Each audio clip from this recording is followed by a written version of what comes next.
नमस्कार दोस्तों, स्वागत है आप सभी का। तो आज हम देखने वाले हैं यहाँ पर 120 दिनों की strategy for RRB PO and RRB clerk. तो ये स्ट्रेटजी स्टार्ट करने से पहले दोस्तों, सबसे पहले तो मैं ये बता दूं कि मैं खुद आरआरबी पीओ क्लर्क 2017 में एग्जाम क्रैक कर चुका हूँ। जो पुराने स्टूडेंट्स हैं उनको पता है, ये मैं उनके लिए बता रहा हूँ जो नए स्टूडेंट्स हैं। क्योंकि होता ही है ना कि किसी की स्ट्रेटजी फॉलो करने से पहले आपको पता होना चाहिए कि भाई सामने वाले ने खुद किया है या नहीं किया है। तो मैंने ऑलरेडी ये दोनों एग्जाम क्लियर किए हुए हैं।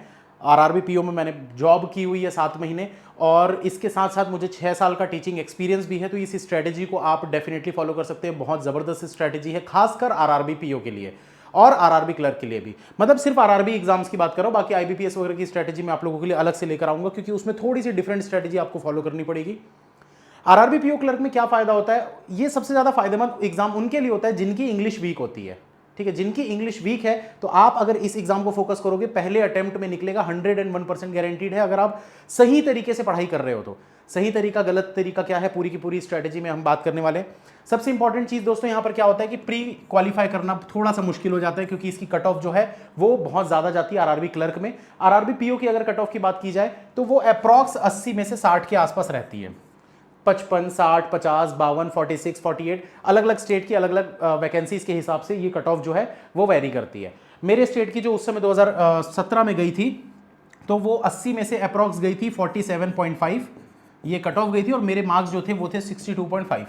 तो काफ़ी अच्छे नंबरों का, मतलब नंबर ज़्यादा थे, 15 नंबर ज़्यादा थे मेरे। मेरे अटेम्प्ट भी काफ़ी अच्छे थे, 64 अटेम्प्ट किए थे मैंने, जिसमें से एक आध दो ही क्वेश्चन गलत हुए थे, नॉर्मलाइजेशन कुछ हुआ था, 62.5 आया था। ये सब वीडियोस आप देख सकते हैं आराम से सर्च करके इस चैनल पर। चैनल को सब्सक्राइब जरूर कर लीजिएगा जो नए स्टूडेंट्स हैं, ठीक है, ताकि आप सारे के सारे वीडियोस देख सकें। तो दोस्तों यहाँ पर बात क्या करेंगे, सबसे पहले इंपॉर्टेंट चीज़ है कि आपको प्री क्वालिफाई करना है। अगर प्री ही क्वालिफाई नहीं होगा तो कोई मतलब ही नहीं आगे करने का। तो प्री की स्ट्रेटेजी आपकी कैसी होनी चाहिए, आपका देखो इसमें सिर्फ मैथ्स और रीजनिंग आता है, सिर्फ मैथ्स और रीजनिंग आता है, ठीक है। इंग्लिश इसमें आता ही नहीं है प्री में। तो मैथ्स में आप लोगों का कितना क्वेश्चन आता है, मैथ्स में आते हैं 40 क्वेश्चन, रीजनिंग में भी आते हैं 40 question, quantitative aptitude and reasoning. तो दोनों मिलाकर 40-40 आपके 80 क्वेश्चन आएंगे, जिसका टाइम आपको मिलेगा 45 मिनट्स। अब ये स्ट्रेटेजी दोस्तों एग्जाम की स्ट्रेटेजी में नहीं बता रहा हूं कि कितने मिनट आपको रीजनिंग को देना है, कितने मिनट आपको क्वांट को देना है। तो ये चीज मत सोचिएगा, ये स्ट्रेटेजी जो है ये एग्जाम से 1 महीने पहले मैं आप लोगों को बताऊंगा कि कितना समय एक सब्जेक्ट को देना है। अभी तो आपको पढ़ाई करनी है, तो पढ़ाई की स्ट्रेटेजी आपको जाननी है, भाई पढ़ना कैसे है। क्योंकि ये तो हर कोई भी बता देगा, 80 नंबर का पेपर होता है, 40 का, ये 40 का, ये 45 मिनट का ये होता है, ये तो कोई भी बता देगा। लेकिन पढ़ना क्या है, कैसे पढ़ना है, कितना पढ़ना है, ये इंपॉर्टेंट है। ये स्ट्रेटेजी आपकी मैटर करती है। तो चलिए दोस्तों यहां पर बात करते हैं कि जो इनका एग्जाम का पैटर्न रहा है, मैंने हर साल आरआरबी दिया है, लगभग बीच में एक आध साल ही छूटा होगा। एक बार मेरा पेपर छूट गया था, दूसरे गलत सेंटर पहुंच गया था मैं गलती से, तो मेरा वो पेपर छूट गया था। मैं पेपर क्यों देता हूं उसका भी रीज़न है दोस्तों, एनालिसिस के लिए देता हूं, ताकि मैं आप लोगों को वो चीज़ें पढ़ा सकूं जो एग्जाम में आती है। क्योंकि जब तक आप खुद से जाकर नहीं देखते पेपर, आपको उसका लेवल समझ में नहीं आता। एक होशियार स्टूडेंट बोलता है कि आसान था, एक थोड़ा सा वीक स्टूडेंट बोलता है बहुत मुश्किल था। तो ऐसे में खुद अटेम्प्ट करो तो समझ में आता है कि भाई ये लेवल क्या है। इसीलिए तो एक आध पेपर बाद में छूटा है मेरा, 2020 का छूटा था, 20 या 21 का। तो जितने भी पेपर मैंने आज तक दिए हैं उनके पूरे एनालिसिस के हिसाब से मैं आप लोगों को ये स्ट्रेटेजी बता रहा हूं कि आपको अगर मैथ्स करना है तो मैथ्स में क्या क्या क्वेश्चन पूछे जाते हैं, पहले मैं पीओ का बता देता हूं, साथ ही साथ क्लर्क में बता देते हैं, कुछ थोड़े बहुत चेंजेस रहते हैं, ठीक है। तो अगर मैं इस पे बात करूं, पहले क्वांट की बात कर लेते हैं। तो अगर क्वांट की बात करें तो क्वांट में आप लोगों के जो क्वेश्चंस आते हैं वो कौन कौन से रहते हैं, आप ये मान के चलिए कि 10 अर्थमेटिक क्वेश्चन तो आने ही आने हैं। 10 अर्थमेटिक के क्वेश्चन तो आने ही आने हैं। इसमें भी हो सकता है कि ये 15 हो जाए, हो सकता है कि 15 हो जाए। अगर आपकी थोड़ी सी किस्मत खराब है तो ये 10 से 15 वेरी कर जाएंगे, किसी किसी शिफ्ट में, हर शिफ्ट में नहीं होते। मैक्सिमम शिफ्ट में 10 रहेंगे, एक आध दो शिफ्ट में 15 क्वेश्चन रहेंगे, इससे ज्यादा तो होते ही नहीं है, ठीक है। इसके अलावा अगर हम बात करें तो 5 सिंप्लीफिकेशन से 10 सिंप्लीफिकेशन, मतलब यहां पर 5 हो सकते हैं, लेकिन क्लर्क में 10 तक हो सकते हैं। क्लर्क क्योंकि आसान पेपर रहता है तो सिंप्लीफिकेशन अप्रोक्सीमेशन ज्यादा देता है। मैं यहां पर नाम नहीं लिख रहा हूं दोस्तों, उम्मीद करता हूं आप सुन के ही समझ जाएंगे कितने कितने क्वेश्चन है। सिंप्लीफिकेशन अप्रोक्सीमेशन के यहां 5 आ सकते हैं, मैक्सिमम 5 आते हैं, यहां 10 आते हैं, ठीक है। अब इसके बाद बात करते हैं नंबर सीरीज या फिर क्वाड्रेटिक। तो नंबर सीरीज या फिर क्वाड्रेटिक के जो क्वेश्चन होते हैं वो यहां पर 10 आते हैं, मतलब 5 आते हैं, दोनों में से कोई एक टॉपिक आता है, कभी कभार दोनों आ जाता है, और यहां पर भी 5 आते हैं। तो ये आपके टोटल क्वेश्चन हो गए 25। अब इसके बाद अगर हम डीआई की बात करें तो कभी कभार दोस्तों, मैं आप लोगों को बता रहा हूं, कभी कभार नहीं, बहुत ज्यादा बार होता है कि क्लर्क में ना 15 क्वेश्चन भी कर देते हैं ये लोग सिंप्लीफिकेशन के, 15 क्वेश्चन सिंप्लीफिकेशन के कर देते हैं। ये चीज क्या करते हैं लोग, अगर इसको 15 नहीं करते ना तो इसको 15 कर देते हैं, अर्थमेटिक को, ठीक है, इसका कट ऑफ बहुत ज़्यादा जाता है, बहुत ज़्यादा मतलब 80 में से 78 तक भी चला जाता है कुछ कुछ स्टेट्स में जहाँ कॉम्पिटिशन बहुत ज़्यादा है। तो ये हो गया। अब लास्ट बात करते हैं डीआई की, जो कि बहुत इंपॉर्टेंट टॉपिक है क्योंकि मेंस के लिए भी आपको ये इस पे फोकस करना है। तो यहाँ पर अगर हम डीआई की बात करें तो ये अप्रॉक्स 15 से 20 नंबर के डीआई आते हैं। 20 का तो खैर मैंने आज तक देखा नहीं है, एक आधी बार दिखा था मुझे, ज़्यादातर 15 दिखता है और यहाँ पर 10 से 15 दिखता है, मतलब 2 डीआई आते हैं। यहाँ पर ज़्यादातर 2 डीआई देखने को मिले हैं और यहाँ पर ज़्यादातर 3 डीआई देखने को मिले हैं। तो इन सभी की आपको प्रैक्टिस रेगुलर बेसिस पे करना पड़ेगा। पहले तो दोस्तों आपको इसका सिलेबस कंप्लीट करना पड़ेगा। अब सिलेबस आप कहीं से भी कर सकते हैं, आप किसी भी टीचर को फॉलो कर सकते हैं, वो हर किसी की अपनी अपनी चॉइस होती है, ठीक है। कुछ लोग मुझे फॉलो करते हैं, कोई किसी दूसरे टीचर को फॉलो करते हैं। तो आप जिनको फॉलो करते हैं आप उनको फॉलो करते रहिए, बशर्ते कि आपको उनसे समझ में आ रहा है कि नहीं।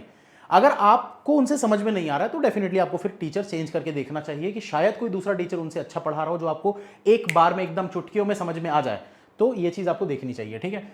अब बात करते हैं कि इसके कितने कितने क्वेश्चन आपको डेली प्रैक्टिस करनी। पहले तो आप इनका कंसेप्ट समझिए कि बनाते कैसे हैं, ठीक है। फिर प्रैक्टिस की अगर हम बात करें तो कितने क्वेश्चन आपको प्रैक्टिस करने। तो आपके दिन की शुरुआत ही जब भी आप क्वांट से करें शुरुआत, तो आपका सबसे पहला जो टॉपिक होना चाहिए वो क्या होना चाहिए, सिंप्लीफिकेशन अप्रॉक्सीमेशन।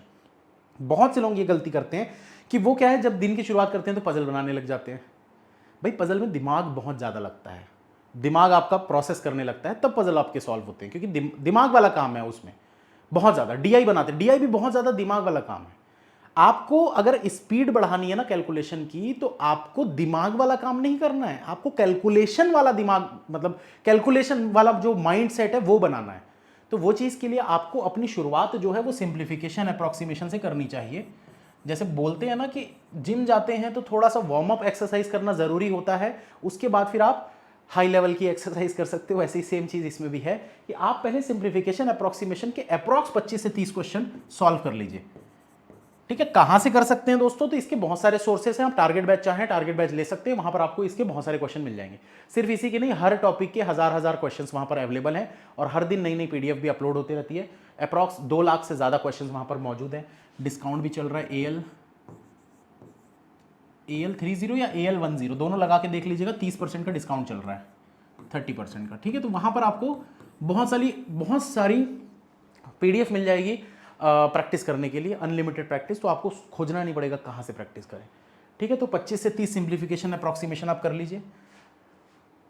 अभी कुछ लोग सोच रहे होंगे क्या है, कमेंट करें। अरे ये मैं बता दूंगा लास्ट में, टेंशन मत लो, ये फोकस करो ना, ये इंपॉर्टेंट, ये तो मैं हर क्लास में बताता हूँ। प्रमोशन वो तो आदत है, वो तो करना ही है, तो ये इस पर ध्यान दीजिए। 25 से 30 आपको मिनिमम अर्थमेटिक बोल रहा हूँ यार, सिंप्लीफिकेशन अप्रॉक्सीमेशन के क्वेश्चन सॉल्व करने हैं, ठीक है। ये सबसे जरूरी काम है। इसके बाद क्या करना है, इसके बाद आपको कम से कम 15 क्वेश्चन सॉल्व करने हैं मिक्स्ड क्वेश्चन, नंबर सीरीज और क्वाड्रेटिक के। तो आप इसको ऐसा कर सकते हैं, किसी दिन आप नंबर सीरीज के 10 क्वेश्चन ले लो, किसी दिन आप क्वाड्रेटिक के 10 ले लो, इसके 10 लोगे तो इसके 5 ले लो, या दोनों के 10-10 कर लो, क्या ही फर्क पड़ जाएगा, 20 क्वेश्चन कर लोगे तो। ऐसा जरूरी नहीं मैंने 15 बोला तो 15 ही करना है, 5-10 ऊपर नीचे कर सकते हो, नीचे मत करना, ऊपर कर लोगे तो ज़्यादा अच्छा है। 15 से 25 कर लो, पर 15 का 10 मत करना। ये मैं बहुत मिनिमम लिख रहा हूँ, ये ऐसी चीज़ें लिख रहा हूँ दोस्तों जो करने में आपको हार्डली 2 घंटा भी नहीं लगेगा, 2 से 2.5 घंटा लगेगा ज़्यादा से ज़्यादा, ठीक है। तो ये नंबर सीरीज और क्वाड्रेटिक पे आप इतना समय दे सकते हैं। इसके बाद जो आपका समय बचता है ना, वो आपको अर्थमेटिक पे देना है। अर्थमेटिक के कितने क्वेश्चन करने हैं दोस्तों आपको सॉल्व, तो अर्थमेटिक के कम से कम आपको 20 क्वेश्चन करने हैं, लेकिन मिक्स्ड 20 क्वेश्चन मिक्स्ड। ये मैं मिनिमम लिख रहा हूं, आप इससे ज्यादा कर सकते हैं, आप 30, 40, 35, 40 जितने कर सकते हैं उतने कर सकते हैं, अकॉर्डिंग टू योर टाइम, जितना टाइम आपके पास है। और डीआई की अगर मैं बात करूं तो डेली कम से कम आपको 5 से 6 डीआई प्री लेवल के सॉल्व करने चाहिए। तो ये हो गया आपके क्वांट की स्ट्रेटेजी की, क्वांट के लिए आपको ये सब चीजें करनी है। इसके लिए आप क्लासेस देख सकते हैं। क्लासेस के साथ साथ दोस्तों मैं आप लोगों को एक चीज़ की और यहाँ पर एडवाइस देना चाहूँगा कि जो मेंस की तैयारी है ना, आप मई से स्टार्ट कर ही दीजिएगा। अगर अभी आपने मेंस की स्टार्ट कर दी है तैयारी तो बहुत अच्छी बात है, लेकिन अगर आपने अभी तक मेंस की तैयारी स्टार्ट नहीं की है तो आप मई में कर ही दीजिएगा। 1 महीना अभी प्री कर लो, बहुत अच्छे से हो जाएगा 1 महीने में। अभी 2 या 3 तारीख की है तो आप आराम से इसको कर लो, 1 महीने तक प्री की तैयारी, और उसके बाद फिर प्री प्लस मेंस दोनों करना है। मैं उस समय फिर से आप लोगों के लिए एक अलग से स्ट्रैटेजी लेके आ जाऊंगा कि किस तरीके से बचे हुए दिनों में आप लोगों को अपनी स्ट्रैटेजी फॉलो करनी चाहिए। तो ये तो हो गया आपका क्वांट का। अब दोस्तों बात करते हैं हम रीजनिंग के लिए कि रीजनिंग में आपको क्या करना है। तो रीजनिंग में दोस्तों सेम चीज जैसे क्वांट में करते हैं, मिसलेनियस क्वेश्चन से आप MCQs ये वाला नहीं है ना, ये मिसलेनियस क्वेश्चन वाला है। तो मिसलेनियस क्वेश्चन से आप स्टार्ट कर सकते हैं। अब मिसलेनियस क्वेश्चन का मतलब क्या होता है? मिसलेनियस क्वेश्चन का मतलब होता है syllogism, blood relation, direction distance, coding decoding, alpha numeric series, number test, alphabet test, order and ranking and so on, जो भी है। तो ये सब जितने भी मिसलेनियस टॉपिक हैं जो कि आपके कितने नंबर के आते हैं ये भी मैं बता देता हूँ आपका दोस्तों। लगभग 20 से 23 मार्क्स का पजल आएगा दोनों एग्जाम में, और 20 से 23 मार्क्स में आपके टोटल 4 पजल रहेंगे, ठीक है। 2 से 3 क्वेश्चन रहेंगे जिसमें 6-6 क्वेश्चन पूछेगा, और एक आध क्वेश्चन रहेगा जिसमें 5 क्वेश्चन पूछेगा। तो आपके अप्रॉक्स 20 से 23, अगर 5-5 क्वेश्चन रहेंगे चारों में तो 20 हो जाएगा। अगर 5-5 क्वेश्चन 3 में रहेंगे, एक में 6 रहेगा तो 21 हो जाएगा, 2 में 5-5, 2 में 6-6 तो 22 हो जाएगा, एंड सो ऑन। इस टाइप से आप अप्रॉक्स मान सकते हैं, क्योंकि मैंने जितने पेपर दिए हैं इतने सालों में सब में इसके अप्रॉक्स ही रहा है। कभी 20 था, कभी 22 था, कभी 23 था, ठीक है। तो ये तो पजल का फिक्स है भैया, आना ही आना है। इसके अलावा जो मिसलेनियस क्वेश्चन होते हैं वो आ जाते हैं, मतलब वो आप बोल सकते हो कितने, 17 से 20। भाई वो 23 आएंगे तो ये 17 आएंगे, वो 20 आएंगे तो ये 20 आएंगे, ऑब्वियस सी बात है, ठीक है। वो 21 आएंगे तो ये 19 आएंगे। इतना कैलकुलेशन तो सब लोग कर ही पा रहे होंगे, ठीक है। तो ये आपके मिसलेनियस क्वेश्चन जो हैं जो कि 17 से 20 नंबर के आते हैं दोनों एग्जाम में, आरआरबी पीओ में भी आएगा, आरआरबी क्लर्क में भी आएगा। तो इसकी प्रैक्टिस आप लोगों को पहले करनी है, just like simplification and approximation जो कि आप करते हैं, ठीक है। तो अप्रॉक्सीमेशन सिंप्लीफिकेशन की तरह आप इसको भी लगभग दीजिए 30 to 40 मिनट्स। अब दोस्तों इसके लिए अगर मैं बोलूं तो 1000 मिसलेनियस की सीरीज मेरी चल रही है, 1000 मिसलेनियस की सीरीज चल रही है। ये वीडियो आज उसी के टाइम पर आया है, रात 8 बजे मेरी ये सीरीज चल रही है। आप डेली आया करिए अगर आपको ये सीरीज देखनी है तो। अगर आप लाइव नहीं देख पाते किसी कारण से तो 8 बजे का जो क्लास है जो डेली हो रहा है, करीब 8-10 क्लासेस अभी तक हो चुकी हैं, उसमें मैं डेली 30 से 35 क्वेश्चन करवा रहा हूँ। तो इस सीरीज को कंटिन्यू देखते रहिएगा, पूरे अप्रैल तक चलती रहेगी। पूरे अप्रैल तो नहीं बोलेंगे, लगभग 1000 क्वेश्चन होने तक ये चलती रहेगी। तो इस सीरीज से आप पूरी अच्छी खासी प्रैक्टिस कर सकते हैं। इसके अलावा भी अगर आप लोगों को लगता है कि यार और क्वेश्चन चाहिए, और ज़्यादा क्वेश्चन चाहिए, तो फिर टारगेट बैच लास्ट में बता देंगे भाई इसके बारे में, ठीक है। गूगल पे सर्च करोगे मिल जाएगा। इसमें बहुत से क्वेश्चंस हैं, जैसे कि किसी एक एग्जांपल मैं अगर बात करूं, सिलॉजिज्म की अगर मैं बात करूं, सिलॉजिज्म की लगभग 400-500 क्वेश्चन है। कोडिंग डिकोडिंग की कम से कम 400-500 क्वेश्चन है। अल्फा न्यूमेरिक सीरीज के 400-500 क्वेश्चन है। नंबर टेस्ट के 400-500 क्वेश्चन हैं। इनइक्वालिटी के 400-500 क्वेश्चन हैं। तो एंड सो ऑन, बहुत सारे। और डेली जो पीडीएफ आ रहे हैं टारगेट्स वो अलग, तो आप वहां से प्रैक्टिस कर सकते हैं, ठीक है। 30-40 मिनट्स इसको देने के बाद लास्ट जो आपका समय बचेगा वो आपको देना है पजल को, और अप्रॉक्स आपकी दिन की कम से कम 15 पजल आपको सॉल्व करनी है मिनिमम। ये मैं मिनिमम बोल रहा हूँ, आपको 15 से ज़्यादा ही करना है दोस्तों, क्योंकि जो लेवल होता है ना एग्जाम का बहुत आसान होता है। मतलब ये पजल्स का लेवल जो है वो बहुत आसान होता है। तो अगर आप ये पजल्स करते हैं प्रैक्टिस, तो आपको हार्डली 15 पजल बनाने में 1 घंटा लगेगा। अगर आप वीक हैं थोड़े से 1.5 घंटा लगेगा, इससे ज़्यादा नहीं लगेगा। तो थोड़ा सा बढ़ाइए इसको पजल को, क्योंकि भाई 20 से 22 नंबर आपके सिर्फ और सिर्फ इसी से आएंगे। जितनी जल्दी इसको बनाओगे उतनी जल्दी आप अपना मिसलेनियस क्वेश्चन अटेम्प्ट कर पाओगे, या ऐसा बोल सकते हैं जितनी जल्दी आप ये बनाओगे उतनी जल्दी आप क्वांट के ज़्यादा क्वेश्चन अटेम्प्ट कर पाओगे। तो पूरा का पूरा ओवरऑल जो है वो चीज़ें आपकी टिकी हुई है पजल पे। पजल आप इमेजिन करिए कि आप ये 20 से 22 नंबर जो है वो सिर्फ 15 मिनट में ले लेते हो, तो सोचो आपके पास कितना समय बचेगा, पूरा आधा घंटा, जिसमें आप बाकी की चीज़ों को बना सकते हो आसानी से। तो ये बहुत इंपॉर्टेंट चीज़ है, आप अभी से इन सब चीज़ों पे फोकस करना चालू कर दीजिए। पजल कहाँ से कर सकते हैं? पजल दोस्तों अभी मैंने एकदम बिगिनर्स के लिए, बिल्कुल जो बिगिनर्स हैं उनके लिए एक सीरीज स्टार्ट की है बैंकर्स हब पे। तो बैंकर्स हब यूट्यूब चैनल को आप सब्सक्राइब कर लीजिए, वहाँ पर जाकर एक नई सीरीज चालू हुई है जो कि आज रात 9 बजे से या कल से स्टार्ट होने वाला वीडियोज़, उन वीडियोज़ को देखना स्टार्ट कर दो पजल के लिए, ठीक है। वो सिर्फ डेली एक वीडियो आएगा, डेली एक पजल मैं करवाऊंगा, 8 मिनट 10 मिनट की क्लास होगी, ज़्यादा लंबा आपका टाइम भी वेस्ट नहीं होगा। उसको कंटिन्यू देखते जाइए, धीरे धीरे पजल आपके इंप्रूव होने लगेंगे। या फिर आप मेरी 1000 पजल सीरीज देख सकते हैं, जिससे कि लाखों स्टूडेंट्स को फायदा हुआ है। और आप कहीं कहीं ना कहीं तो सुनते ही होंगे कि 1000 पजल सीरीज बेस्ट है, 1000 पजल सीरीज बेस्ट है, क्योंकि उसमें इतने वैरायटी के क्वेश्चंस मैंने करवाए हुए हैं कि आपको और कहीं जाने की जरूरत ही नहीं पड़ेगी पजल के लिए फिर, ठीक है। तो ये स्ट्रैटेजी है दोस्तों जो कि आप लोगों को फॉलो करनी चाहिए। मेरे हिसाब से मैंने यही स्ट्रैटेजी फॉलो की थी। अभी साथ साथ मैं आप लोगों को मॉक का भी बता देता हूं कि मॉक के लिए आप लोग क्या कर सकते हो दोस्तों। मॉक टेस्ट के लिए आप लोग सबसे पहले तो मॉक टेस्ट आपके पास होना चाहिए, ठीक है। कुछ लोग बोलते हैं सर मॉक टेस्ट लेना चाहिए भाई, जरूर है, लेना चाहिए। कितना लेना चाहिए? देखो 1 या 2 mock test, minimum 2 mock test मैं सजेस्ट करता हूं कि आपके पास मिनिमम 2 कंपनीज के मतलब अलग अलग मॉक टेस्ट होने चाहिए। एक ही टाइप की मॉक टेस्ट पर डिपेंडेंट मत रहिएगा, 2 मॉक टेस्ट लेना ही है, ठीक है। भले सस्ते सस्ते लो, कोई फर्क नहीं पड़ता है दोस्तों, आपके ऊपर डिपेंड करता है कि आप कितना चाहो तो 3 ले लो, 4 ले लो, ज्यादा लेना कोई दिक्कत नहीं, पर 2 से कम मत लेना, ठीक है। जो मैं पर्सनली सजेस्ट करता हूं वो मैं सजेस्ट करता हूं स्मार्ट कीड़ा, जिसको टेस्ट जोन के नाम से भी आप जानते हैं।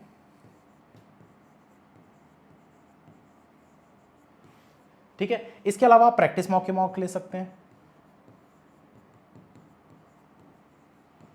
इन दोनों में से आप कोई सा ले सकते हैं। डिस्काउंट के लिए AL10 लगा लीजिएगा। ठीक है।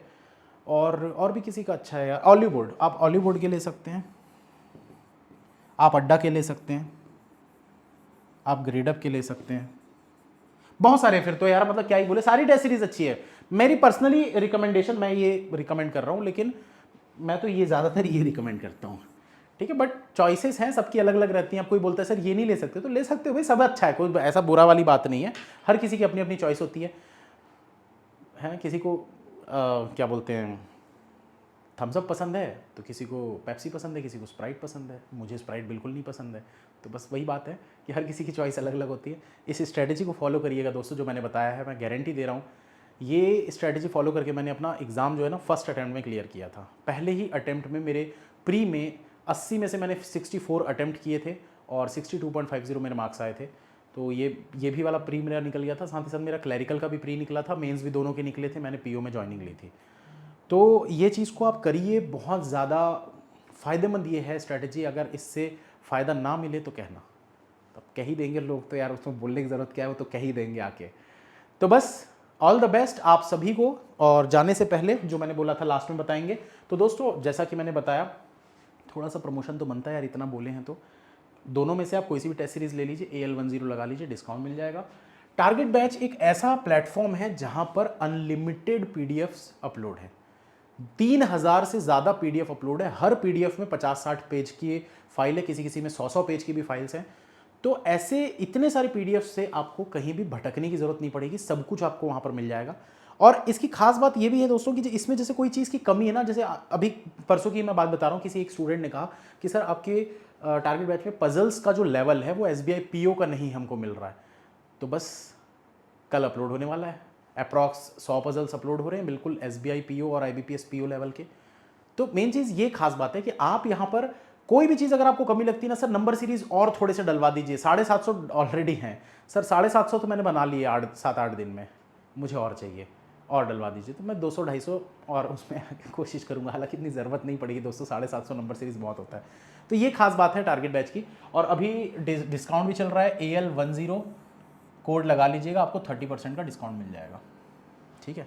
इसी के साथ सेशन खत्म करते हैं। चैनल को सब्सक्राइब कर लीजिए, बने रहिए मेरे साथ, ताकि आपके सारे डाउट्स वगैरह क्लियर होते रहें। और डाउट सेशन लेकर मैं बहुत जल्द आने वाला हूँ आपके सामने। ठीक है, चलिए ख़त्म करते हैं। Thank you, bye, all the best. मिलते हैं फिर नेक्स्ट क्लास में।